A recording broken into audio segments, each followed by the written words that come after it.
Hello, everyone, and welcome back to the Tent of Abraham. I'm Tamir Kreisman from Jerusalem, Israel, and I'll do my best to keep you up to speed with what's going on. Again, this is not a news station; it's a Torah channel. But given the fact of what time it is, as we have been teaching here over the last few years, I'll give you the updates of what you don't see in the news. So, first of all, where we left off. Again, after I did the teaching last week, the next day came, more information came out, but you can all read that. You know what has been done to our people, to our men, to our women, to our children. I don't need to tell you what they did, right? It's all out there. How quickly the world forgets. Nevertheless, okay.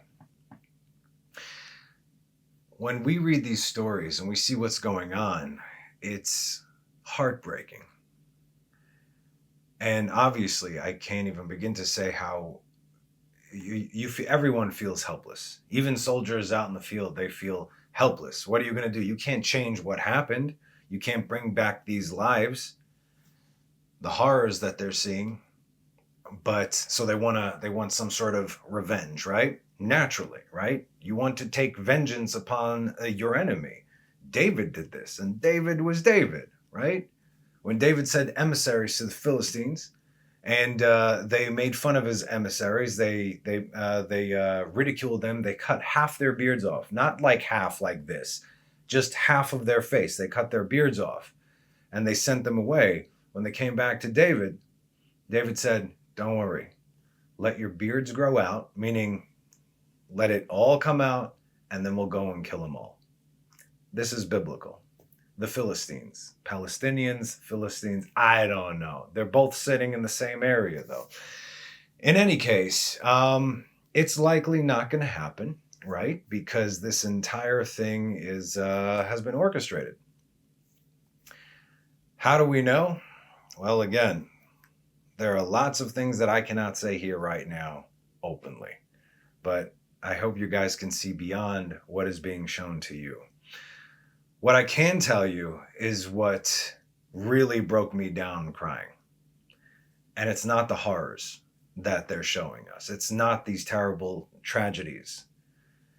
It's the unity that Am Yisrael is showing right now in time of need. Right now, it doesn't matter who's Orthodox or who's secular, who's Haredi, who's modern Orthodox. It doesn't matter. Instantly,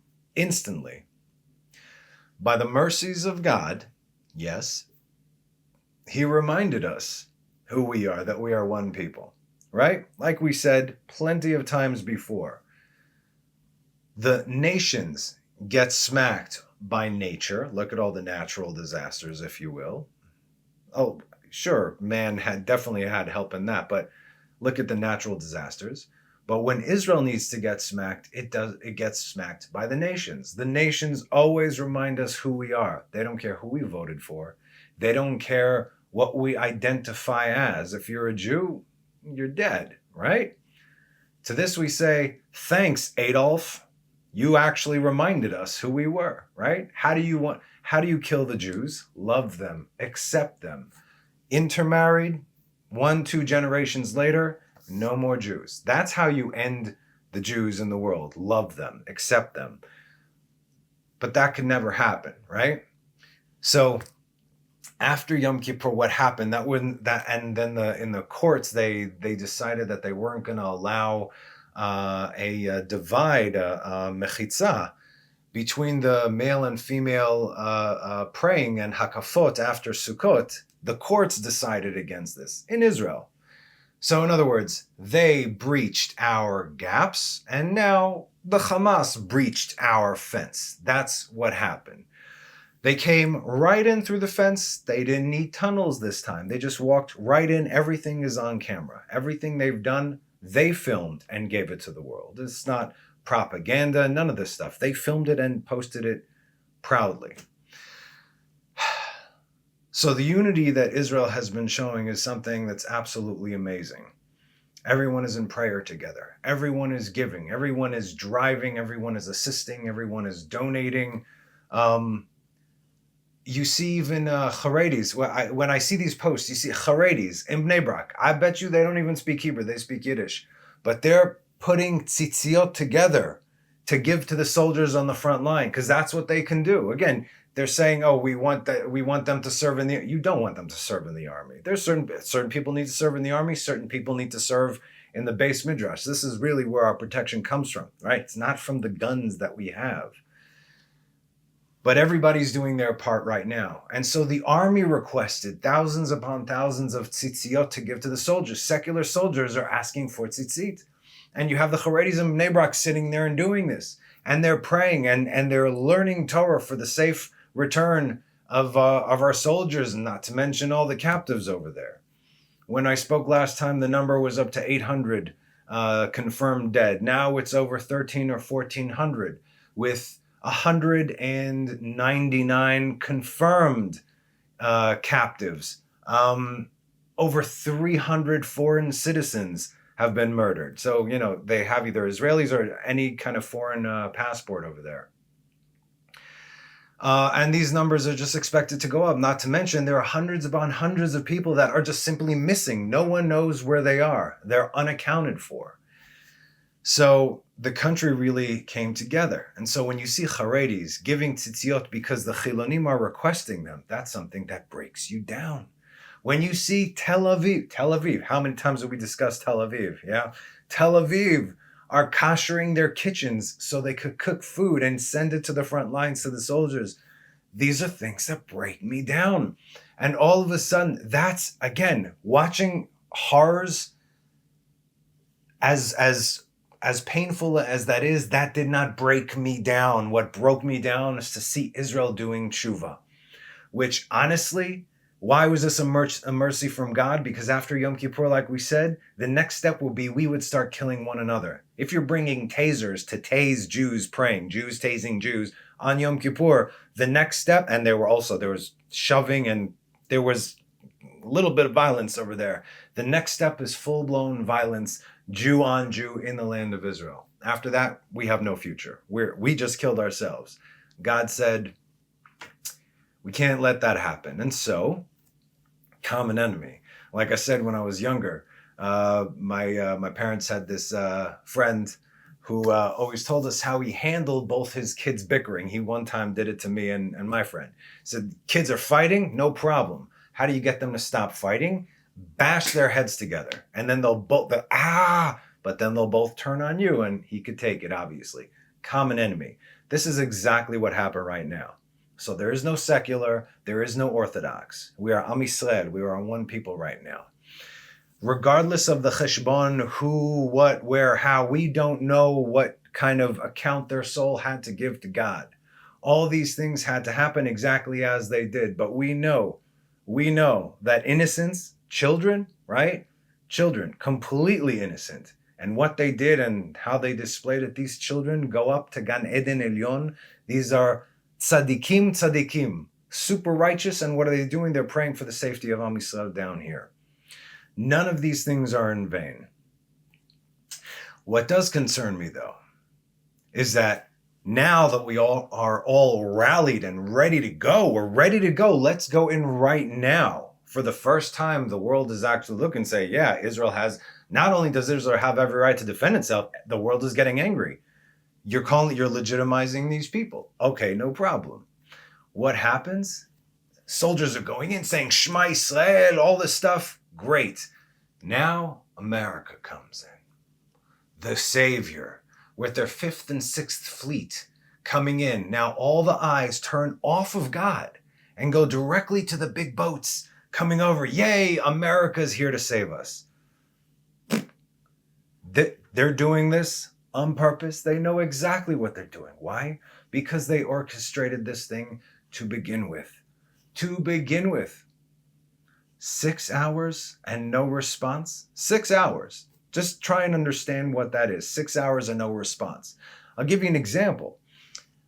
I Google Maps it. Here from Jerusalem to get to the town of Sderot, where everything went down, is an hour and a half drive.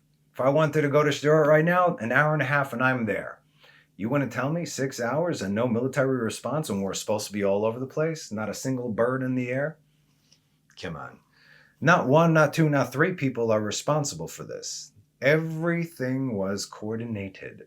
And what is the first thing that people are saying after this whole thing happened? How could this be? This is impossible. Who's responsible? They got to answer. And the answer that you're getting from the powers that be is, what difference does that make right now? We got to go in and do da-da-da-da. You know what that reminds me of?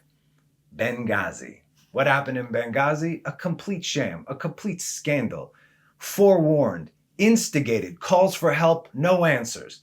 Americans die, and Clinton sits over there before the grand jury and says, what difference does it make who's responsible? 4 Americans are dead. I say, look to the people who say, what difference does it make? You see, it's the same game. And this is God just saying, you can't trust them, you can't trust them, you can't trust anybody. We cannot trust anybody. Our own governments are against us. I'm saying this right now without going into details for my own personal safety and, that of my loved ones. But don't be fools. Don't be fooled, okay? All this is being done, and we are buying into it. Now, all of a sudden, the great United States is coming over as a savior. I'm recording this right now. It's Tuesday at 1:30 p.m. Tomorrow, we are expecting President Biden on our land. Wonderful. So you have another guy, another Tamir, impure, evil, disgusting, despicable individual. Yeah, I said that. Hide your little babies, okay? Type of situation. On the land of Israel, he's now adding impurity to the land. That statue, the silver statue of Buddha that 3,000 Jews were dancing around, which definitely helped to cause that breach over there, spiritually speaking, is apparently still up. It's still standing there. Why are they not burning that thing to the ground? I just heard recently that they're planning to move it to another place. More idols all around the place. People are not understanding. You throw enough smoke bombs in people's faces, enough distractions, they don't see the truth. People don't know what to trust. And even when you show them the truth, they will refuse to believe it because the truth is too difficult to digest. How could it be? Well, you think that the U.S. fleets came over because of this? No. They were already going to come over because Biden was already planning to come over here before that. How would they all know that? Because they knew this whole thing was coming. Absolutely. Case in point, oh, look, there's this mysterious virus of unknown origins that's causing mysteriousnesses. Oh, but look, we just so happen to have a magic cure for you. Savior. See what I'm saying? You cause the problem, you bring the solution. This is a tactic that has been done, propaganda throughout history. We are living in it right now. So again, do not be afraid. All this has to happen, but you cannot lose your focus on God right now. What comes next? Hey, politically, go watch the news. No problem. Your guess is as good as mine. I have my own opinions as what I think is going to happen. You're not here for my opinions, okay? Not when it comes to politics and all this garbage anyway. God is going to win. Make sure you stand on his side when that happens, okay? And that time is now. So, let's get into this, okay? I just understood today that it is best if we all read every day Psalms 144. I'm going to read it in Hebrew, then we'll translate it in English. It's a very powerful psalm specifically for this time. לדוד, ברוך אדוני צורי המלמד ידיי לקרב אצבעותיי למלחמה. חסדי ומצודתי משגבי ומפעלתי לי מגיני ובו חסיתי. הרודד עמי תחתיי. אדוני, מה אדם ותדעו? בן אנוש ותחשבהו. אדם להבל דמה, ימיו כצל עובר. אדוני הט שמך ותרד, גע בהרים יעשנו. בורק ברק ותפיצם, שלח חיציך ותהומם, שלח ידיך ממרום, פצני והצילני, ממים רבים מיד בני נכר, אשר פיהם דיבר שווא, וימינם ימין שקר.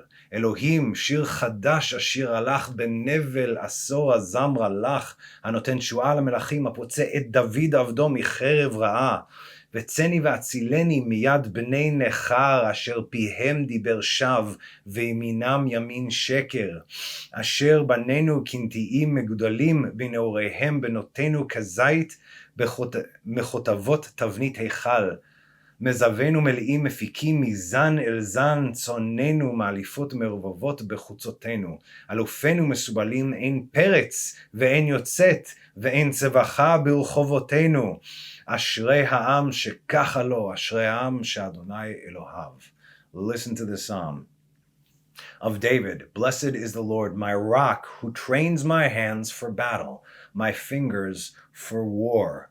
My kindness and my fortress, my high tower and my deliverer, my shield in whom I take refuge, who flattens people beneath me. O Lord, what is man that you should know him, the son of man that you should consider him?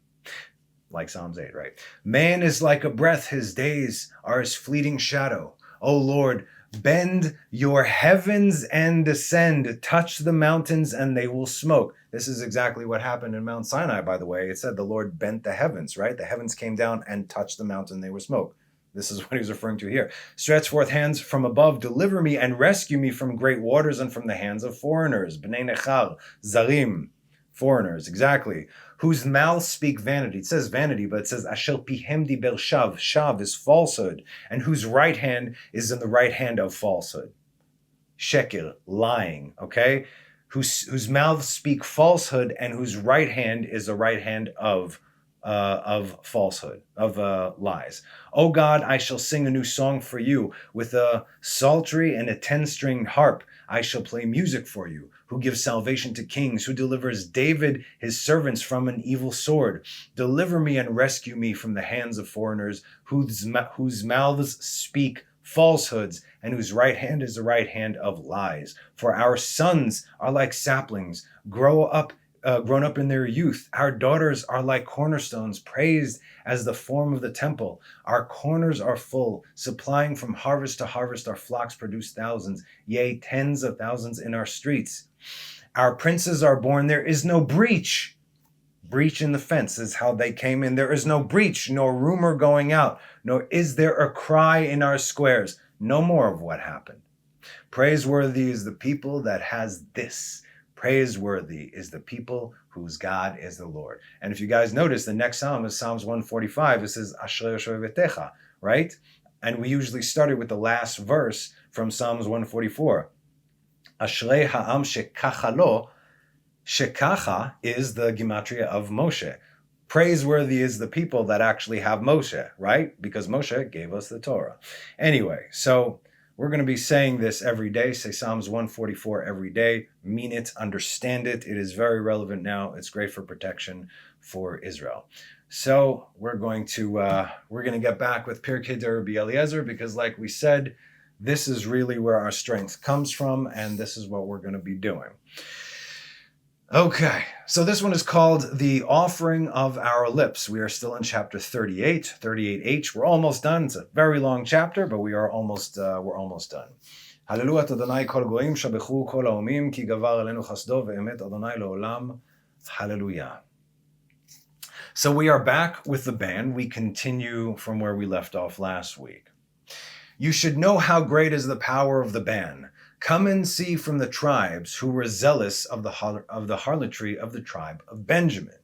So if you're not familiar with this story, this is truly, hear me now, one of the most despicable acts committed by Israel in the Tanakh. You can read it in the book of Judges, chapters 19 and 20. You'll find similarities to the ways that Sodom and Gomorrah behaved, okay? How they behaved over there. Long story short, there were a bunch of, we'll call them hooligans from the tribe of Benjamin, who wanted to rape a Levite man for coming to, their prop, just like Sodom and Gomorrah, right? But settled for his concubine and raped and tortured her all night until dawn, when she died shortly after that. When all of Israel heard of this act and how it was done, was a very strange way. She died on the doorstep. You could see what happened to her. So the guy cut her up. It's weird, okay? He cut her up into pieces and mailed pieces of her to all the provinces in Israel, to all the tribes in Israel, and say, this is what the tribe of Benjamin did, meaning with an explanation, not that they carved up her body. Strange things. Okay, so anyway, when all of Israel heard of this act, they demanded that the tribe of Benjamin hand over the perpetrators, naturally, right? Because an evil like this must be abolished from Israel. This cannot stand. But the whole tribe of Benjamin, as one, they refused, thereby making all the tribe accomplices in this horrendous injustice, in addition to refusing to execute God's judgment on this matter, right?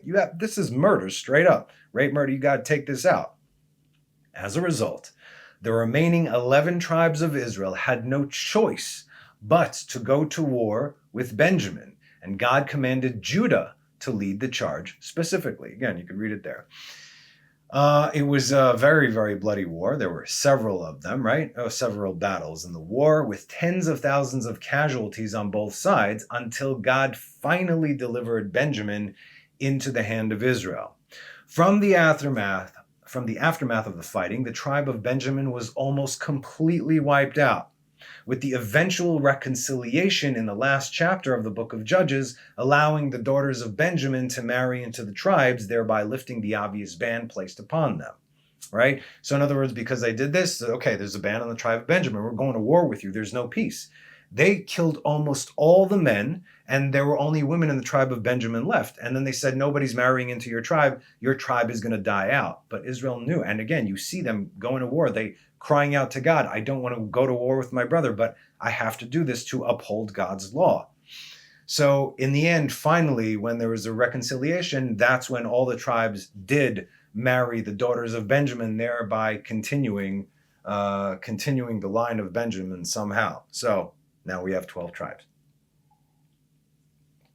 And I am very much aware, yes, that the tribes go according to the father.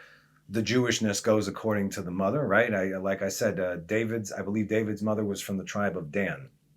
His father was from the tribe of Judah. So the tribe goes according to the father. Nevertheless, again, it's not like every last man from Benjamin was gone, but they rebuilt and repopulated the tribe. But this way also the women didn't die alone and they produced families.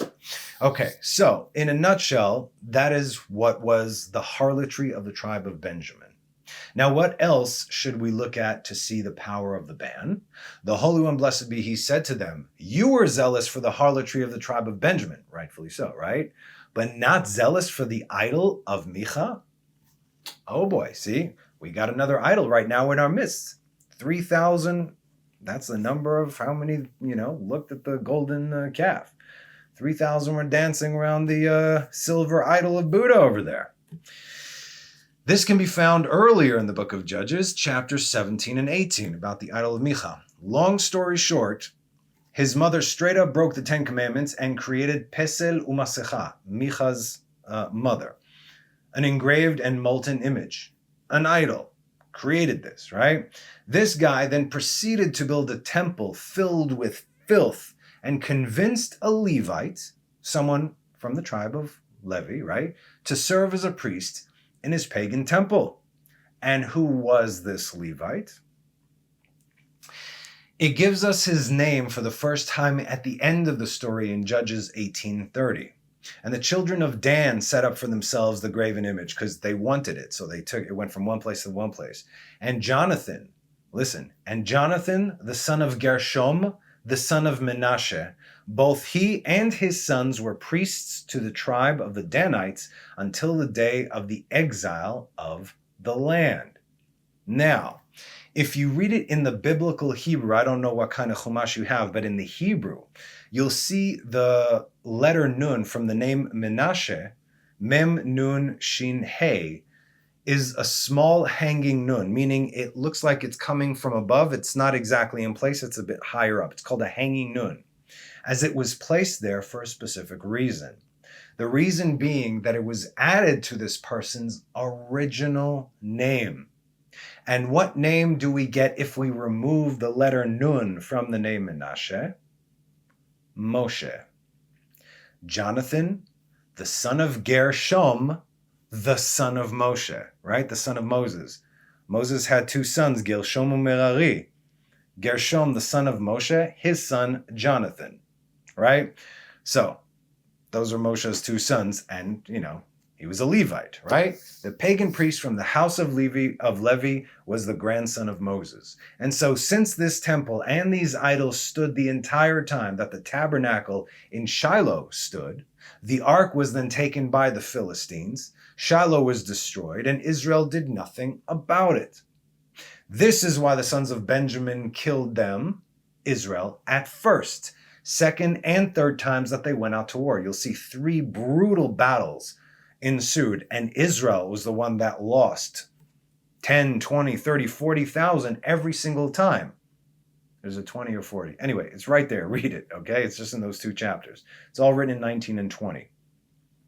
When did it finally stop? When Israel went out and fell on their faces before the Ark of the Covenant of God. After the first and second loss, it says they cried before the Ark. Chapter 20, 23, that says, and the children of Israel went up and wept before the Lord until the evening. And they asked the Lord, saying, shall I again draw near to battle against the children of Benjamin, my brother? I don't want to do this, but we know we have to do this. Otherwise, all of Israel is destroyed if you do not remove this evil from your midst. And the Lord said, go up against him. Got to do this. And it says, go up against him. Alu elav, not elehem, not them, him. Yes, he is your brother. As one. They chose to be as one in this sin. You have to take them out. But after the second loss, what does it say in verse 26? And all of the children of Israel went up, and all the people, and they came to Bethel and wept and sat there before the Lord and fasted on that day until the evening, and they offered burnt offerings and peace offerings before the Lord. They did full tshuva, meaning for what? For the idol that they allowed to stand there before.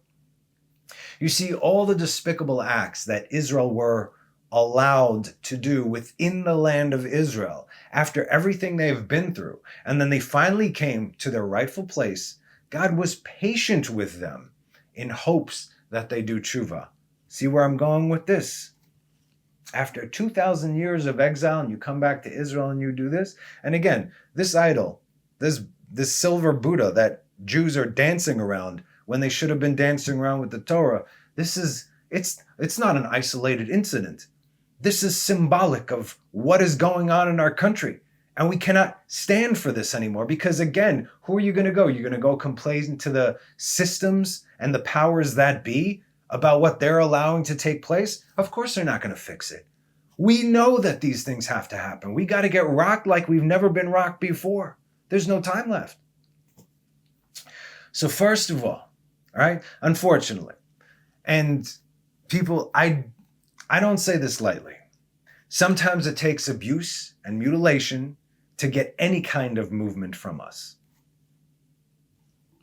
First of all, to unite as one man, as it says in verse 8. And all the people arose as one man, saying, no man will go to his tent, and no man will turn to his house.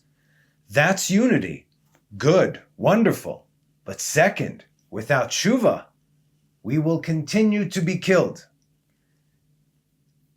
Right now, a lot of Israel are doing tshuva. Every time we get a lull right now, which is what's happening on purpose, by design, we cool off a little bit. Okay, well, life is sort of back to normal. You could see in the streets right now. The first week, there was almost nobody in the streets. And now that there's a sort of ceasefire and Biden's coming, all of a sudden, people are going back like nothing happened. Something did happen, and it's currently happening. You see, the purpose of, well, that which rhymes with phlegm snails, get it? Causes people to be dumb and complacent. It's working, okay? It's not only in the States, it's here too. Dumb and complacent because we put our trust in man and not in God. Anyway, without tshuva, this is going to keep happening. So we're going to keep getting hit and hit and hit until whoever needs to do tshuva does tshuva, and all the rest, this is, like we said, the beruach, and this is the final refinement. As we see with Israel in these chapters, you need tshuva to actually stop getting hit. Tshuva is the correction from that which we destroyed. We did this. No one else did this. And God allows us to get this as an opportunity to return to Him. Usually it's 1, 2, 3 on the third strike. So if you thought that this was bad, hold on. We're still waiting for number 2. And if need be, number 3. And maybe within number 3, as we can read from here, all of Israel finally did tshuva. Still with losses. So again, and I do say this, I do not say this lightly, but with a heavy and yet such an optimistic and positive heart, that sometimes God has to send us a common enemy to come and kill us so that we don't start killing each other. So that at least united we stand, united we fall, because we will fall because of, again, even united, but there's still breaches in our gates, you understand? But if we all do tshuva in unity, come on, if we remove the idolatry from our midst, if we live as Jews, if we love one another because we truly are one, you are me and I am you, and that's it. Do you honestly think anything can touch us? No. That's why it says Erev Rav is more difficult for Israel than the nations, because the nations are on the outside. The Erev Rav, these are people. They look like Jews. They are born Jews, legitimate Jews. But their spirit is Erev Rav, and everything they do, every decision that they make, is to weaken us from the inside, to cripple us. And that's exactly what the government is doing. That's exactly what this secular return to Zion, this false Zionism is all about. Like we said, they're taking it based on a name recognition. The return to Zion was when we came back to build the second temple for real. Now nobody came back to build any temple. Oh, we're coming to settle the land of Israel. What about the temple? We're still in exile. They don't see it that way, you see. 2 Kings 19:35. When the 1,000,000-man army of Sennacherib surrounded Jerusalem, there was no chance for anyone to survive, except we did everything we could. We did everything right. There was no idolatry in our midst. All the breaches were shut up by King Hezekiah. He fortified the walls. They all did tshuva. They prayed to God. And what happened in 2 Kings 19:35? A 1,000,000-man army. And it came to pass on that night that an angel of the Lord went out and slew 185,000 of the camp of Assyria. It wasn't the whole camp, just 185,000 of them. And they arose in the morning, and behold, they were all dead corpses. Our sages say that the 185,000, they were the commanders. All the rest fled, cut off the head. Not a single arrow was fired. No one had to move. And these are recorded in history. Even from Sennacherib, he said, I encircled Jerusalem and I trapped Jerusalem and then I left. Why did he leave? I wonder why. And still, we found Babylonian arrows in here. We got Roman arrowheads. We have Greek arrowheads. Not a single remnant found inside the city, the old city of Jerusalem, city of David, from Sennacherib's army. Corroborating this, he set no foot inside because we were united and in tshuva doing everything we possibly could. Then we don't have to fight. No soldiers die. We are good. That is our true strength. But again, the powers that be make us forget that. They'll do everything they possibly can to keep us down, to understand we are divine beings. Our potential to change this world is incredible. And everything in this world is trying to distract us from that or to show us otherwise. Like we said, when we're young, when children, they have these ideas of all the things that they can do, and parents and teachers or the world says, no, you can't now. Don't get me wrong. Of course, you can't not say no to your kids when they want to do ridiculous things. Parents have to be more mindful of the spiritual potential that children have, because they're more spiritual than even adults, especially at that moment. Okay? So that's the world. We are God's children. We have this power, but everything is to keep us, everything that is done is to keep us from realizing this. Back to business. When Israel went and fell on their faces before the Ark of the Covenant of God, and they did great tshuva, and they made a pact that all of Israel would follow them. Here's the pact, here's the ban, the pact, whatever you want to call it, and the cherem, and they made a covenant, an oath, from the smallest to the greatest, meaning women, children, the elderly, everyone together as one man, as said in Judges 21:15, and the children of Israel said, who is there among all the tribes of Israel that did not come up to the Lord in the assembly? For there was a great oath concerning him that did not come up to the Lord at Mitzpah, saying, he shall surely be put to death. For Israel made an oath, and the ban is the oath. There is power in our midst, but only if we are as one. Only. Again, the Knesset, our parliament, or whatever you want to call it, is designed to divide us. You cannot have two parties. We got, 20, 30, I don't know. I don't follow politics, and I stopped voting years ago. The moment I realized, wait a minute, if I vote, even if I truly believe that I'm right, even if I'm choosing morally, ethically, the correct decision, because this is what this party is saying, by default, I'm voting against my brother. By default, this entire system is designed to keep us separated, divided. And as long as we are divided, these things will keep on happening. And they're going to bring tragedy upon us, and they're going to pacify us. And they're going to bring more tragedy and pacify us. They are breaking us down. They're normalizing this, and we don't even realize it. But I do. Oh, anyway. So the fact that this happened right now, God allowed this, and you see how this is a mercy, right? But also, do you see the cost? It doesn't have to be on such a high cost. That all depends on us. But the men of Yavesh Gilad did not ascend and did not come together with them in the congregation, and they were sentenced to death, as said in the verse, him that did not come up to the Lord at Mitzpah, saying, he shall surely be put to death. So again, we see when Israel makes a pact, an oath, a covenant, that is also another way to solidify camaraderie between them. Or another way to call it is peace, shalom, shalom, achva, reut. And we know how delicate a peace can be, right? If even one individual breaks it, the whole thing falls apart. Just one. We've already learned this in the last class. The whole thing falls apart. Know how strong is the power of the ban, the oath, the covenant. We're just going to go with all of them, right? Come and see from King Shaul ben Kish, King Saul, who decreed that all Israel should fast, from the children to the elderly, as said in 1 Samuel 14:24. And the men of Israel were hard-pressed on that day, and Saul adjourned the people, saying, damned be the man, not cursed be the man, arul ha'ish. Arul is what God, when he damned the serpents, right?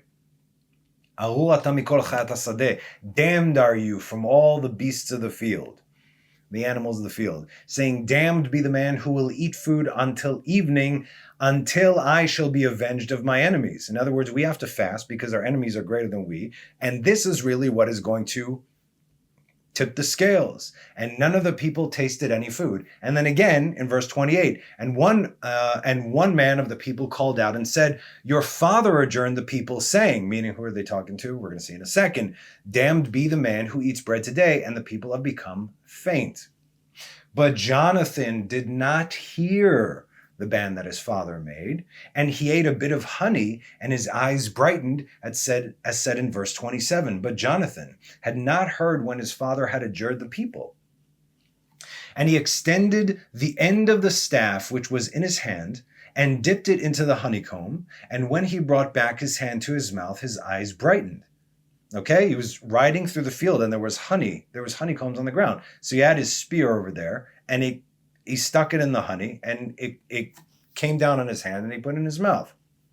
The story is in 1 Samuel chapter 14. You can read it. But the long and the short of it is that Jonathan and his weapon bearer went on a covert mission behind enemy lines without telling anyone. Didn't tell his father either, obviously. And this was not, so he wasn't around when the decree was made. And you got to love this guy's attitude and complete faith and understanding of how God operates. I'm talking about Jonathan. Just listen to what he told his guy in verse 6. And Jonathan said to the youth who bore his weapons, "Come and let us go to the garrison of these uncircumcised." Love it. Of these uncircumcised. Perhaps the Lord will act on our behalf. For with the Lord there is no limitation to save with many or with few. His weapon bearer is like, we're two people. We're not ninjas. They're an army behind a garrison. Jonathan's like, yeah.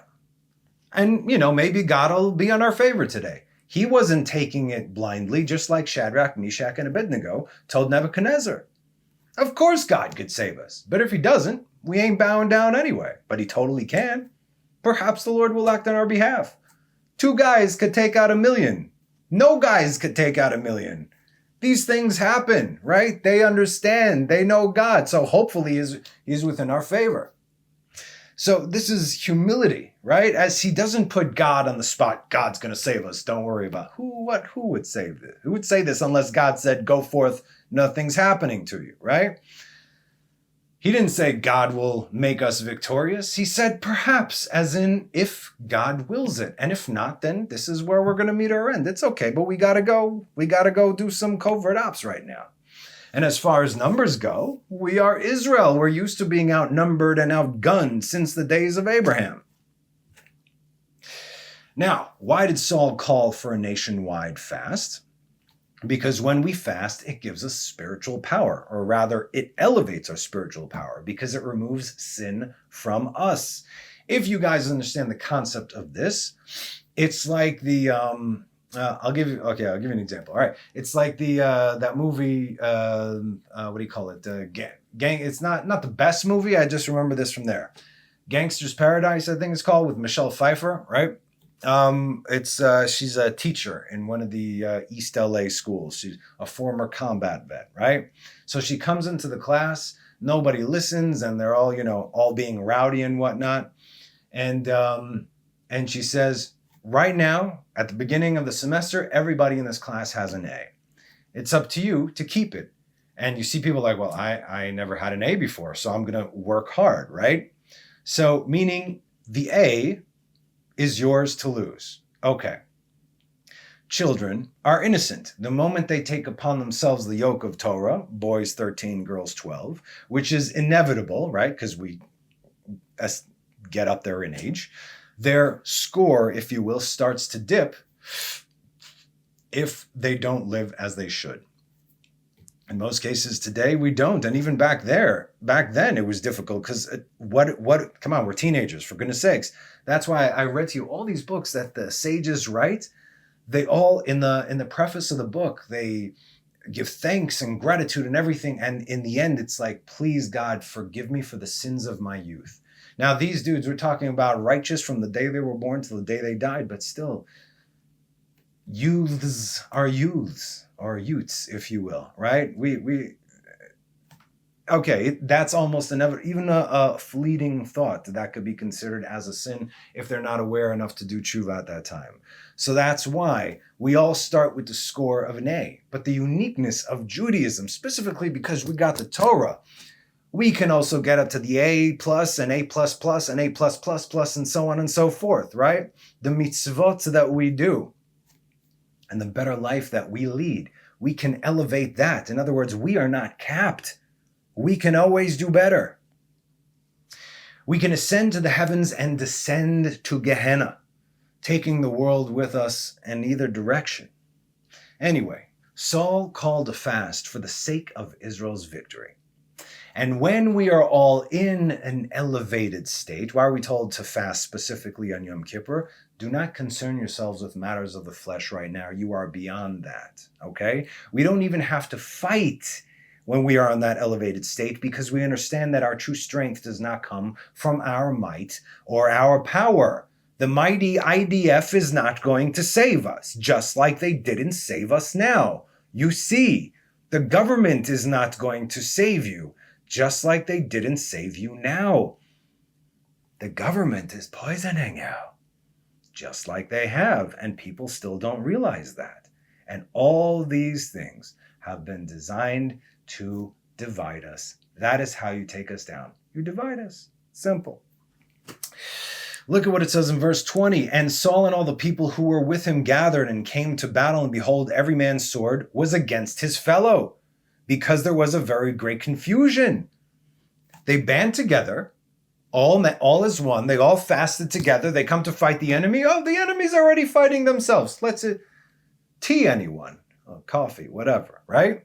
You think God is you don't think that God is waiting to do this today, to fight our battles? It's conditional, though. Unfortunately, this will only happen in the very end, because it's going to take us that long to actually realize this. Hence, the final refinement. Lines are drawn. Where do you stand? There is no in between. With God, against God. That's it. Okay, and at the end, when it comes down to that time, nobody's going to be left in the middle. You're either here or there. And unfortunately, we know the numbers. 20% are making it. Only 20%, just like it was when we left Egypt. So we are expecting, obviously, a lot of casualties. We don't know what, where, how. We have ideas. Nothing I care to share here right now. But again, it's not only from foreign armies. It comes from above as well. I'm not saying anything ridiculous right now. This is actually written in the Zohar, okay? Anyway, but when this stopped, and Saul saw the Philistine return to sorry, Muhammad or Ahmed or whatever. Let's go. Anyway, you get it. And Saul saw the Philistines return to overtake Israel. He knew that the oath had been broken, right? All it takes is one. So what did he do? He implemented the same method as Joshua did in order to find the perpetrator, like he did with Achan, like we learned in last class. He looked upon the 12 tribes, meaning from the breastplate of the high priest, each stone representing the tribe, that each tribe that was doing as they were commanded, their stone would shine, and each tribe who did not do as they were commanded, their stone would darken. And so he knew that it was the tribe of Benjamin who had sinned. So he knows from the tribe of Benjamin, or at least someone from the tribe of Benjamin. And he cast lots, and Saul and Jonathan were found guilty, meaning from the house, from the sons of Kish, from his house. Okay, so it's a house, and then you have to break it down, obviously. As said in 14:41, and Saul said to the Lord God of Israel, give a perfect lot, whereupon Jonathan and Saul were taken, and the people escaped, meaning escaped, they were not part of the thing, right? Okay, so now it's just the two of them. Then Saul cast lots between the two of them, and Jonathan was found guilty. You still have to cast lots because God is in control of this, even though Saul could have said, well, I know that I didn't eat, so clearly it was you, but just God needs to call this one, right? And since a pact had been made and a covenant, as decreed by the king of Israel, to break that covenant would be to puncture a hole in the unity of Israel. And when Israel are not united, we know what happens. Then Saul took his sword to slay his son Jonathan, as said in verse 44. And Saul said, so shall God do, and so shall he continue, for you shall die, Jonathan. We made a pact with God, amongst ourselves together with God. Because we kept to this pact, God gave us victory. The moment that we did this, we broke the pact. But the people loved Jonathan. He was a good man. He was a brave man. He was a selfless man, a mighty man of valor, a warrior prince, a man of God. He was a hero. And what was he doing? He was going out into battle, going to do crazy missions right now for the success of Israel. How could something like this happen? Well, it didn't. Do you recall the conditions of the pact as we learned from the brothers when they sold Joseph? Since we all made this pact together, the only way to undo it is together. Keyword together. Unity. Okay? The people said, our Lord King, it was an error. Now, question. We obviously know as well as all of Israel, as well as Saul his father, that Jonathan was not present during the forming of this oath. So then why should he be held to it? All I can say is come and see the power of the ban, right? When Israel get together and make a unanimous decision, it's not that every last man, woman, and child will be present to hear said oath necessarily. Even look back at Reuben. Reuben was not there when they made the pact, and yet he was held to it. Why? Majority, right? Nevertheless, since the rulers and the chieftains, the heads of the tribes and the families agree, then it becomes law because we decreed this. The Sanhedrin are 70 plus the king. That makes 71, right? Meaning by vote, majority rules. And this is biblical. You have to understand this. God gave us a power very clearly in the 5 books of Moses. So if anybody else wants to say you're changing God, no, we are not. God said, they will judge you and you will do, and they will do as they see fit. You will do as they see fit. God gave us the power. He gave us the Torah. Lo b'shamayim hi. It's not in the heavens. It's right here. We govern as we see fit to the best of our ability according to the Torah. Hold on, there's a caveat here. And as we also read, ideally, the people who will be making these decisions are the opposite of what any politician is today. These individuals who inhabited the Sanhedrin, who made the rules for Israel, they don't run election campaigns. They don't convince people to vote for them, nor do they take campaign contributions because that is considered a bribe. No. The Sanhedrin, the judges, the officers are individuals who despise power and money. Yich, disgusting, get that away from me. And that is why they are perfect for the job. Could not be more the opposites than show me politicians who are not living large off of your taxpayer money. I don't know. Where? Show me. Supposed to serve the people? How could it be every U.S. president, except for Trump, actually, that became president, all of a sudden, you start off, they're pretty wealthy because, again, we know that presidents don't get elected, they get selected. And over the course of their tenure, and then they leave, they become multimillionaires. Look at your last one. Not to mention that they were, back to the Sanhedrin, yes. Not to mention that they were the greatest Torah scholars of their generation. And you better believe that the king was held to a higher standard than them all. These were righteous individuals. They didn't change anything, chas v'shalom, in the Torah. They gave their understanding. These people dedicated their lives to God and his Torah and Israel. That's why they sat where they are. And they got chosen by the people. They didn't run campaign, vote for me, pick me. What is this, a Roman Senate? No, this is the Sanhedrin. So again, a covenant in Israel goes way beyond who is present, as God knows exactly what he is doing. That's why he said it. Going back again to Reuben, he didn't tell. Why didn't he tell? Because majority rules. And the most famous instance of this that is spelled out for us in Deuteronomy chapter 29. Listen, we'll start with verse 8. And you shall observe the words of this covenant and fulfill them in order that you will succeed in all that you do. Right? Here's the covenant. Atem nitzavim hayom kulchem lifnei Adonai Elohechem. You are all standing this day before the Lord your God, the leaders of your tribes, your elders and your officers, every man of Israel, your young children, your women, and your convert who is within your camp, both your woodcutters and your water drawers, that you may enter the covenant of the Lord your God and his oath, which the Lord your God is making with you this day, in order to establish you this day as his people, and that he will be your God as he spoke to you and as he swore to your forefathers, to Abraham, Isaac, and to Jacob. Unfortunately, we have plenty of people in Israel today, Jews, who say, I wasn't at Mount Sinai. I didn't agree to these things. What do I have to do to this? They changed the da-ba-ba-ba-ba-ba-ba. Verse 13, but not only with you am I making this covenant and this oath. What? God doesn't know who people? But with those standing with us here today before the Lord our God, and also with those who are not here with us this day. It's very simple. You want God's protection? You live according to his oath and according to his covenant. There's no room for question or doubt.